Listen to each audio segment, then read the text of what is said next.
રૂપાણી હર્ષ સંઘવીને કોઈ નથી ઓળખતું, છતાં તે લોકો ગુજરાતના મુખ્યમંત્રી અને ઉપમુખ્યમંત્રી બની જાય છે. જે લોકોના રાજ્યમાં 2% 5% મત છે તે લોકો મુખ્યમંત્રી બની જાય છે. ગુજરાતમાં પાટીદાર અને ક્ષત્રિય સમાજના આંદોલનકારીઓના કેસ પાછા ખેંચાય છે, તો કોળી સમાજના આંદોલનકારીઓના કેસોનું શું? જંગલેશ્વરમાં ખાસ કરીને માલધારી, કોળી અને આહિર સમાજના મકાનો તોડાયા છે. આ તમામ વાત કહી છે કોળી સમાજના આગેવાન ચિરાગ ઝાલાએ. નમસ્કાર, હું છું ચંદ્રિકા પુત્રી નિરાલી. તો હાલમાં ચિરાગ ઝાલાનો જન્મદિવસ છે આજે અને તેમને સરકાર પર આકરા પ્રહાર કર્યા છે. આવો સાંભળીએ ચિરાગ ઝાલાએ શું કહ્યું. જય સંવિધાન, જય ભારત. બધા મિત્રોને ગુડ મોર્નિંગ. ખાસ આજે સવારથી જ બધાના SMS, સ્ટોરી, બરાબર, પોસ્ટ, ઘણા બધા સંદેશાઓ આવ્યા છે અને હજી ઘણા ખરા બધા મિત્રોને હજી રિપ્લાય પણ નથી આપ્યો, કેમ કે SMSના એટલા ઢગલા થયા છે કે તેની વાત ન પૂછો. સવારે મોર્નિંગમાં જ્યારે ઉઠ્યા એટલે પહેલો જો કોઈ વિડીયો જોયો હોય તો બે મિત્રોનો, એક અમારે લાલજીભાઈ પરમાર અને જયસુખભાઈ બારૈયા, તેમની સાથે દિલીપભાઈ, ચેતનભાઈ, પંકજભાઈ, આ સાથી મિત્રોના જે શબ્દ હતા તેનો હું ખરેખર કયા શબ્દોમાં તેનો આભાર માનું એ મને ખ્યાલ નથી, પણ જે પણ મિત્રોનો મારા પ્રત્યે પ્રેમ છે, કદાચ ચિરાગ ઝાલા કોઈ સાહસથી લડતા હોય સમાજ માટે તો એમાં ચિરાગ ઝાલાનો એકનો કંઈ ફાળો નથી. તેમાં મારા તમામ સાથી મિત્રો અને ખાસ કરીને મારા પરિવાર બધાનો ફૂલ સપોર્ટ છે. અને જ્યારે ભાઈબંધોનો ફૂલ સપોર્ટ ના હોય, સુખ દુઃખમાં જો હારે ના હોય તો તમે પ્રગતિ કરી શકો નહીં. પરિવાર તો ઠીક, પણ તમારી સાથે જે મિત્રો અડીખમ જે ઊભા હોય ને તેના સાથ સહકારથી તમે હિંમત કરી શકતા હોવ છો, લડી શકતા હોવ છો, બોલી શકતા હોવ છો અને સમાજ માટે કંઈક ને કંઈક એક્ટિવિટી કરી શકતા હોય. એટલે આવા જે પણ સાથી મારા મિત્રો છે, બરાબર, આજે અઢળક શુભકામનાઓ આપી છે. હજી લગભગ તો હું આજે ઇન્સ્ટાગ્રામમાં કે ફેસબુકમાં કે વોટ્સઅપમાં કોઈને બધાની સ્ટોરી મેન્શન લગભગ કરી શકું એમ નથી, કેમ કે એટલા બધા SMSઓ પડ્યા છે અત્યારે કે દિવસે ને દિવસે લોકોનો પ્રેમ, મારા મિત્રોનો પ્રેમ પણ વધ્યો જાય છે. અને ખાસ કરીને સમાજના લોકોની મારા પ્રત્યે ઘણી બધી આશાઓ લઈને બેઠા છે, પણ તમારી આશા એડે નહીં જાય, એની કંઈ ચિંતા ન કરતા, કેમ કે લાગશે વાર પણ આવશે મજા. એટલે આજે જન્મદિવસ છે, પણ જન્મદિવસ નિમિત્તે મારા બધા કોળી સમાજના જ્ઞાતિબંધુઓ 18 વર્ણને એક સંદેશો આપવા માગું છું, ખાસ કરીને OBC SC ST સમાજના મિત્રોને, કે આજે 2026, બરાબર, એટલે 36 યર્સ મારા પૂરા થયા, એટલે સમજી લો ને અડધા ઉપર જિંદગી આપણી પૂરી થઈ ગઈ. હવે બાકીનું જીવન આ સમાજના ઉત્થાન માટે, આ સમાજમાં કંઈક પરિવર્તન આવે તેના માટે આપણે નિડરપણે અવાજ ઉઠાવીએ, લડીએ, તે ખૂબ જ જરૂરી છે. કેમ કે હું પોતે જે સમાજનું હાલ પરિસ્થિતિ જે જોઉં છું, તમે કાલે વિડીયો જોયો હશે, કોળી સમાજને બેન હતા, રડતા કહેતા હતા કોળી સૌ તો મકાન નથી આપતા.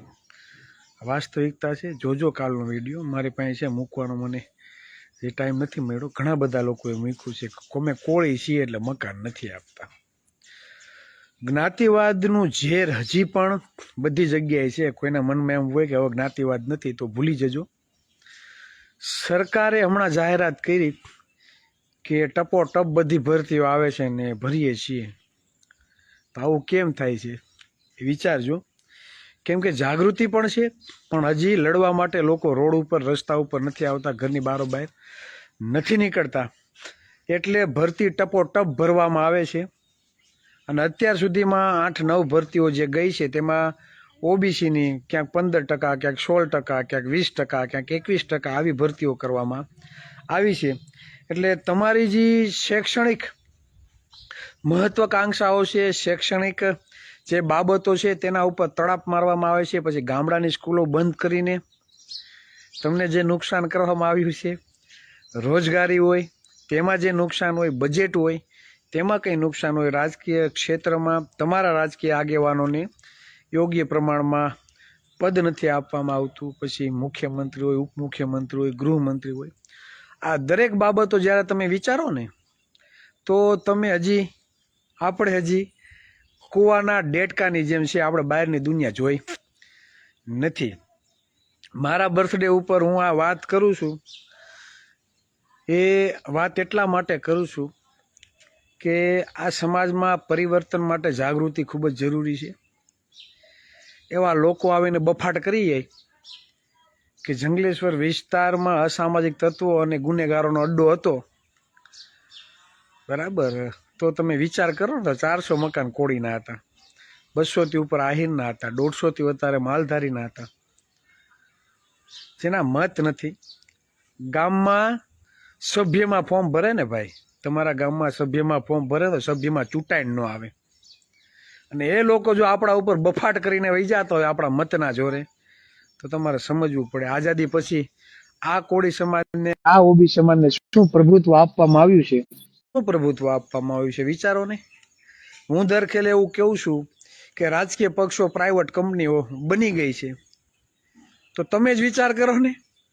આઝાદી પછી જેના 2% આ ગુજરાતમાં મત છે, 8 વખત મુખ્યમંત્રી બની ગયા, જેના 5 કે 6% મત છે તેના 6 વખત મુખ્યમંત્રી બની ગયા. એમના ગૃહમંત્રી બને, એના ઉપમુખ્યમંત્રી બને, નાણામંત્રી બને, શિક્ષણ મંત્રી બને, સારા ખાતા એની પાસે વહી જાય, સરકારનું બજેટ એ લોકો લઈ જાય, શિક્ષણ ધામ બનાવવા માટે પૈસા આપે, હોસ્પિટલો બનાવવા માટે જગ્યાઓ આપે, જમીન આપે, જીપીએસસી યુપીએસસીની જે મૌખિક એક્ઝામો લેવાય છે ને સિલેક્શન કમિટીમાં એ લોકો બેઠા હોય, તો આપણે શું કરવાનું?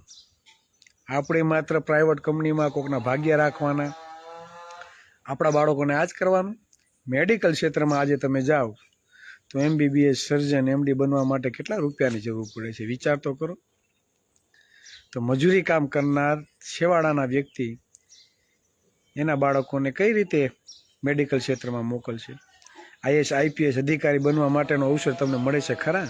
વિચારજો. તમારા તાલુકામાં, તમારા ગામમાં, તમારા જિલ્લામાં કેટલા યુવાનો યુવતીઓ હશે કે IAS IPS અધિકારીઓની તૈયારી કરતા હશે? મળે છે ખરી? યોગ્ય અવસર તમને મળે છે ખરી? એમ મકાન ભાડે નથી આપતા, અહીંયા મકાન ભાડે નથી આવતા, તો તમને IAS IPS અધિકારી બનવા માટેનો યોગ્ય અવસર આપશે ખરા? નહીં આપે મિત્રો. જ્યાં લગી વાસ્તવિકતા તમે સમાજને નહીં આપો ત્યાં સુધી સમાજમાં કંઈ પરિવર્તન આવવાનું નથી. આપણે કોઈના ભાગનું છીનવવા માગતા નથી, પણ આપણા ભાગનું કોઈ છીનવીને લઈ જાય તો એ સહન કરી લેવાનું.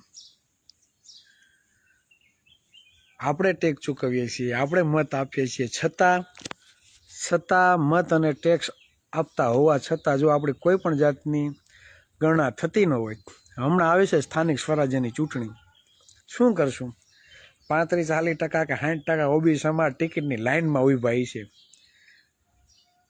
અમને આપો ને ટિકિટ, અમને આપો ને. કાંઈ લોકો ચહેરા ગોતતા છે કે લ્યો ને ચિરાગભાઈ અહીંથી જિલ્લા પંચાયતને આપીએ, તાલુકા પંચાયતની ટિકિટ આપીએ. તમને ટિકિટ આપવા માટે ગોતતા છે કે આ લ્યો ને ભાઈ ટિકિટ લ્યો ને, અને આપણે હડક પદોળા થઈને બધા ધોઈડા જાઉં. વાસ્તવિકતા છે. પણ ટિકિટ આપવાનું કામ કોણ કરે છે? રાજકીય સત્તા સાચવવાનું કામ કોણ કરે છે?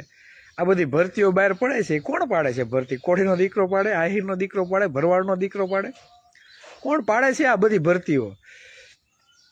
કે હવે આના પોલીસની પૈતી, હવે PSIની પાડીએ, હવે શિક્ષકની કાઢીએ, હવે તલાટીની, બરાબર. આ બધી જે નોકરીઓ બહાર પાડે છે, કોણ પાડે છે? પાડનાર નેતૃત્વ કોના હાથમાં છે? હે, રોસ્ટરમાં કોને ખબર પડે છે? કોઈને ખબર પડે છે રોસ્ટર એટલે શું? આરક્ષણમાં ખબર નથી પડતી તો રોસ્ટરમાં તો કોને ખબર પડવાની? વાસ્તવિકતા છે, સમજો. અને એટલો જ બધું એને જો આપણાથી તકલીફ થતી હોય તો વસ્તી પ્રમાણે આરક્ષણ કરી નાખો ને, જેની જેટલી વસ્તી એટલે એની ભાગીદારી કરી નાખે ને. નહીં કરે કેમ કે એને તો વસ્તી પ્રમાણે ભાગીદારી મળે છે. વસ્તી પ્રમાણે નહીં, વસ્તી કરતાં પણ વધારે ભાગીદારી મળે છે. એટલા મુખ્યમંત્રી બની ગયા. રૂપાણી સાહેબને કોઈ નહોતું ઓળખતું, ભૂપેન્દ્ર પટેલને કોઈ નહોતું ઓળખતું, આવા હર્ષભાઈ સંઘવીને કોઈ નહોતું ઓળખતું, બરાબર? તો ઉડીને ક્યાંથી આવીને મુખ્યમંત્રી, ઉપમુખ્યમંત્રી, ગૃહમંત્રી બની જાય છે, બરાબર? તે તો આપણે તો વિચારતા જ રહી જાય કે એટલે ફલાણા વ્યક્તિને બનાવી દીધો. એટલે કહેવાનો મતલબ એ છે કે રાજા એને બનવું છે, સત્તા એના હાથમાં રાખવી છે અને મેથી મારવાની છે આપણી, બરાબર? નોકરીઓ આપણી ખવાય, બરાબર? બજેટ, કોઈ એવું ક્ષેત્ર બાકી નથી કે કોઈ જગ્યાએ તમને અન્યાય થતો નથી. અને દેખીતો અન્યાય. પાટીદાર ક્ષત્રિય આંદોલનકારીઓના કેસો પાછા ખેંચાય છે, આપણા નથી ખેંચાતા. વાસ્તવિકતા છે. કહેવાનો મતલબ એ છે કે આ બધી બાબતો તમારે ઘર ઘર સુધી પહોંચાડવી પડશે. નહીં પહોંચાડો તો હજી સમાજમાં પરિવર્તન આવવાનું નથી. જેને માલપુઆ ખાવા છે, બરાબર, જેને સત્તા ભોગવવી છે, જેને સત્તા ભોગવવી છે, જેને પોતાનું જ સારું કરવું છે, બરાબર, તો અમારા બાબુ દાદા કે એમ એની બાયડી બદલ છે, એના જોડાઈ બદલ છે, ગાડી બદલ છે, બધું બદલ છે. સમાજમાં કંઈ પરિવર્તન આવશે નહીં. સમાજમાં પરિવર્તન ત્યારે જ આવે કે જ્યારે તમે નિડરપણે, સ્પષ્ટપણે રાજનીતિની ખુલીને વાત કરો, વાસ્તવિકતા સમાજમાં રજૂ કરો. નોકરીઓ કેટલી ખવાય છે, બજેટ કેટલું ખવાય છે, આ બધી બાબતોની જ્યાં સુધી તમે ખુલીને ચર્ચા નહીં કરો ત્યાં સુધી કોઈ પરિવર્તન આવવાનું નથી. એટલા માટે જ આપણે ગામે ગામ ટીમ તૈયાર કરીએ છીએ અને આ ટીમ એવી તૈયાર કરવા માગીએ છીએ કે સમાજની વાસ્તવિકતા ઘર ઘર સુધી પહોંચાડી શકીએ. શિક્ષણ હોય તો સમાજનો વિકાસ થાય, પણ જે શિક્ષણિક ગેરરીતિઓ જે થાય છે, બરાબર, અને જે લોકો કરે છે તે બધા જ્ઞાતિવાદી છે. વર્ગ 3ની એક્ઝામમાં 40% અંગ્રેજીમાં લઈ આવો ને તો પાસ થાવ. હવે તમને શું લાગે? આહિર, ભરવાડ, કોળી, પ્રજાપતિ, ઓબીસીના દીકરા છે ને 90-95% લોકોને અંગ્રેજીમાં ખરેખર એટલું બધું નોલેજ હશે ખરા? કેમનું શિક્ષણ એ પ્રમાણે એમને મળ્યું છે. ગામની સ્કૂલો બંધ, મજૂરી કામની સાથે સાથે શિક્ષણ લેવાનું, આ વાસ્તવિકતા છે. તો અંગ્રેજીનું ભારણ જ્યારે ઠોકી બેસાડવામાં આવે છે તેનો સીધો તર્ક એ નીકળે કે આ લોકોને ઓબીસી, એસસી, એસટી સમાજના દીકરા દીકરીઓને તકલીફ છે ને એના દીકરા દીકરીઓ સરકારી નોકરીમાં આવવા જોઈએ.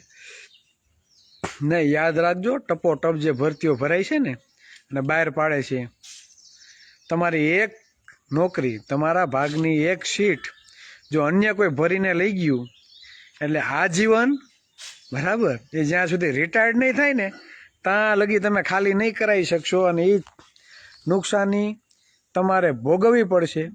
એમાં કંઈ બે મત નથી. અને આ લોકોની ગણતરી એવી છે કે ઓબીસી, એસસી, એસટી સમાજના કે માઇનોરિટી સમાજના લોકો વધુમાં વધુ પછાત રહી, વધુમાં વધુ નબળા રહી, આર્થિક રીતે સદ્ધર ના થાય એવી જ આ લોકોની મહત્વાકાંક્ષા છે. એટલે જ આઝાદીના 70 વર્ષ, 75 વર્ષ પછી પણ આપણું પછાતપણું દૂર થયું નથી. અને જો આપણામાં ધ્યાન આપ્યું હોત તો 75 વર્ષ રાહ થોડીક જોવી પડે આપણે? 75 વર્ષ રાહ જોવી પડે નહીં. એટલે આઝાદીથી અત્યાર સુધીનો ઇતિહાસ પણ તમારે તપાસવો પડે. આઝાદી પછી પહેલાંનો પણ ઇતિહાસ તમારે તપાસવો પડે. જે રાજકીય પાર્ટીઓમાં તમે કામ કરો છો, પછી કોંગ્રેસ હોય, ભાજપ હોય, આપ હોય કે XYZ, તેનો ઇતિહાસ પણ તમારે તપાસવો પડે. કોણે બનાવી છે, કોણ કામ કરે છે, કોની પાસે નેતૃત્વ છે અને એની વિચારધારા કઈ છે. 1885માં કોંગ્રેસ બની ગઈ, વિચાર કરો તમે. અને આપને ખાલી એટલી જ ખબર છે કે 1947માં આપણો દેશ આઝાદ થયો, બાકી કોઈ જાતની આપને ખબર નથી. આપને શિક્ષણ નહોતું. શિક્ષણ માટે કયા મહામાનવોએ જોખમ ઉઠાવ્યા, આંદોલન કર્યા, એ પણ આપને ખબર નથી. તમારા દાદા કે એના દાદા શિક્ષણ ખરેખર શિક્ષિત હતા? વિચારજો જોઈએ. તો આવું કેમ? આ 20-25 વર્ષમાં થોડી ઘણી પરિવર્તન થોડુંક આવ્યું છે. તમે 30 વર્ષ, 40 વર્ષ, 50 વર્ષ પહેલાં જાઓ તો કેમ ભાઈ આપણી પાસે શિક્ષણ નહોતું? આપને શિક્ષણથી વંચિત રાખવામાં આવ્યા છે. આ મગજમાં છે ને ફિટ કરવું પડશે. અને જે સમાજ વાસ્તવિક ઇતિહાસ જાણતો નથી ને, એ સમાજમાં બરાબર ક્રાંતિ પણ ન આવે અને પરિવર્તન પણ ન આવે, એનો વિકાસ પણ ન થાય. એટલે વાસ્તવિકતા સમજવી પડશે, જાણવી પડશે અને ઇતિહાસથી વાકેફ થવું પડશે. તો જ આપણે આપણી આવનારી પેઢીને, આપણા સમાજને આપણે કંઈક આપી શકશું. જે પણ મિત્રોએ જન્મદિવસની શુભકામનાઓ પાઠવી છે, હજી તો કદાચ 9:15 વાગ્યા હશે, તો તે બધા મિત્રોનો આભાર. કોઈનું સ્ટોરી મેન્શન થાય ન થાય, બરાબર, તો માફ કરજો. કોઈનું કોલોબરેશન ન લેવાય તો પણ માફ કરજો, કેમ કે અઢળક SMS આવ્યા છે. બને એટલે હું ટ્રાય કરું છું, પણ કદાચ પર્સનલી બધાને SMS ના પહોંચાડી શકું તો કોઈ દિલ ઉપર નહીં લગાડતા, બરાબર. બધા મિત્રોનો ખૂબ ખૂબ આભાર. ને ખાસ કરીને મારા સુરતના જે પણ સાથી મિત્રો છે, મારા સુખ દુઃખના જે બધા ભાગીદારો છે, અને જેના ટેકાથી, જેના સહકારથી ચિરાગભાઈને બોલવાની હિંમત મળે છે, ચિરાગભાઈને સમાજના હક અધિકારો માટે લડવાની હિંમત મળે છે, તો આ બધી જે મિત્રોની ખરેખર દેન છે, મારા પરિવારની દેન છે. તો એ બધા મિત્રોનો ખૂબ ખૂબ આભાર. અને જ્યારે પણ મારે જરૂર પડે ત્યારે અડધી રાતના હોકારો બની અને બધા ઊભા રહે છે. એટલે જ ખુલ્લે આમ નિડરતાથી આપણે બધી રજૂઆતો કરીએ છીએ. અને બીજી વાત એ કે 2 દિવસ થયા એક સમાચાર આવે છે કે ભાઈ માયાભાઈના દીકરા ભરત ભમ્મર દ્વારા પિન્ટુભાઈને અન્ય મિત્રો ઉપર અરજી કરેલી છે, બરાબર. માનહાનિની હોય કે જે હોય તે, બરાબર. એટલે સમાજ માટે લડતા, અને ખાસ કરીને પિન્ટુભાઈ યુવા કોળી એકતા સંગઠન ગુજરાતના પ્રદેશ કારોબારી સભ્ય, એટલે અમારી ટીમના વ્યક્તિ છે. એટલે પિન્ટુભાઈ, તમારે તો કંઈ મૂંઝાવાની જરૂર છે નહીં. ઊભા છીએ અડીખમ. અને કાલે ઘણા બધા મિત્રોના ફોન આવ્યા, વાતચીત થઈ. જે પણ મિત્રો વિરુદ્ધ કંઈ પણ અરજી આપવામાં આવી હોય, કોઈએ મૂંઝાવાની જરૂર નથી, બરાબર ને. આખો સમાજ તમારી સાથે છે. જ્યાં જરૂર પડે ત્યાં હાકલ કરજો, ઊભા રહેશું, બરાબર. કેમ કે સમાજ માટે જે મિત્રો લડ્યા હોય ને, એના પડખે હંમેશા ઊભું રહેવું પડે. નકર બીજી વખત છે ને ભાઈ, કોઈ વ્યક્તિ લડવા મેદાનમાં ના આવે. એટલે હર હંમેશા સમાજ માટે જે લડનાર ક્રાંતિકારી યોદ્ધાઓ હશે, તેના માટે હરદમ હર હંમેશ અમે ઊભા રહીશું. એટલે કોઈ કોળીના દીકરાઓને દબાવવાની કે બીવરાવવાની કોશિશ ના કરવી. અને હજી કહું છું, અરજીના નામે એક પણ વ્યક્તિએ નિવેદન દેવા જવાનું નથી, બરાબર. અરજીના નામે નિવેદન દેવા ના આવવાનું હોય એવું લાગે તો એક ફરિયાદ દાખલ કરી દેજો, બરાબર. ચિરાગભાઈ, પિન્ટુભાઈ કે બીજા અન્ય વ્યક્તિ ઉપર જો ફરિયાદ દાખલ અરજી થઈ હોય તો મજા આવે તો ફરિયાદ દાખલ કરી દેજો. તમને મજા આવશે અને અમને મજા આવશે. અમે આવી જઈશું જવાબ દેવાને, લીગલી જે પણ કાર્ય હશે, બરાબર, તેમાં અમારો ફૂલ સપોર્ટ હશે. એટલે ખોટા ધક્કા ખવડાવવાને એને પોલીસ પ્રશાસનથી જે બીવડાવવાની કોશિશ થાય, એમાં હવે